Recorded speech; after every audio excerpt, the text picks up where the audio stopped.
We're looking for Britain's best undiscovered biking roads. We asked you to nominate them, and loads of you did. We're picking 5 to ride, and when we've done that, we'll choose the one of those 5 that we like the best.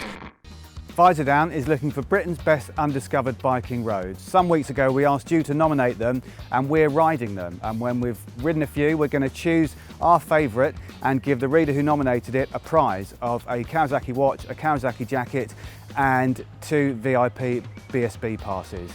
We've been to Leicestershire, Staffordshire. Yesterday we were in Wales and Devon. Now we've come to the southeast of England. We're in Surrey to ride the B3012.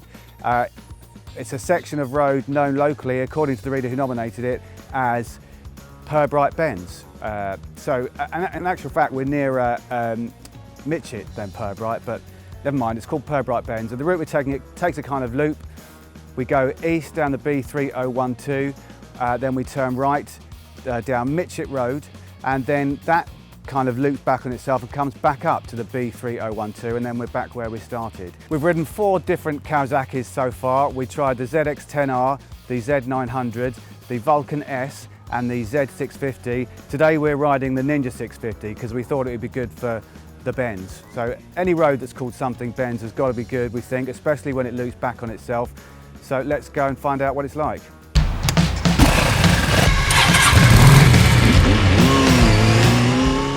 It was suggested by reader Paul Simmons, thanks Paul, and we came here because it's known as Pirbright Bends. We thought anything called something bends was bound to be good.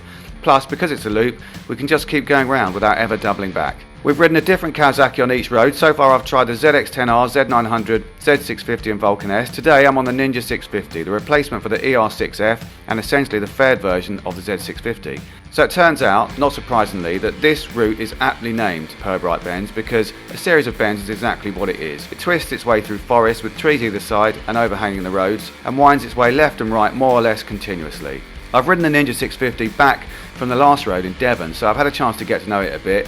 It made that 3.5 hour ride a reasonably comfortable one with its small screen and natural riding position, but it's great for this too, flicking from side to side with barely a chance to use the punchy engine between corners. That's what this road is like in places. The bends are so tightly packed that you're straight from one to the next, so it becomes not about accelerating or braking, but about finding the optimum cornering speed and maintaining it with the correct amount of throttle. You could almost do the whole thing at 40 miles an hour, and you know what, that's just as well, because guess what, yep, they've given it a 40 mile per hour speed limit throughout.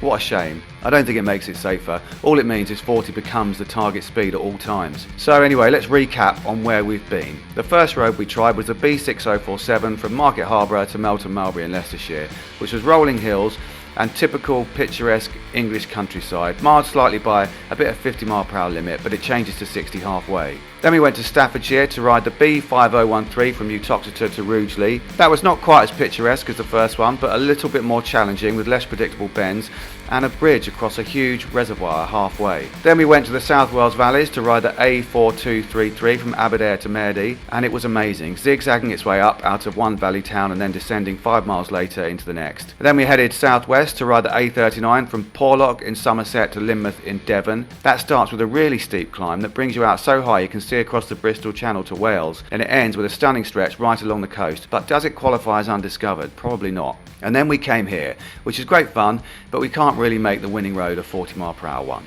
So I think we do have a winner. It's an incredible biking road. It's as close as you'll get to undiscovered, at least we hadn't heard of it. It starts with the road doubling back on itself repeatedly like an alpine pass. Then you're high up with incredible views across the valley and challenging bends all the way, and then there's a straight descent into the next town with a drop beside the road and more amazing views. It is the A4233 from Aberdare to Merdy in South Wales. Thanks to Jamie Foster for suggesting it. You are our winner, which means you get the prize, a Kawasaki jacket, Kawasaki watch and 2 VIP passes to a BSB round with hospitality from the Kawasaki team. Plus, of course, the bragging rights that come with revealing to us all Britain's best undiscovered biking road. Well done.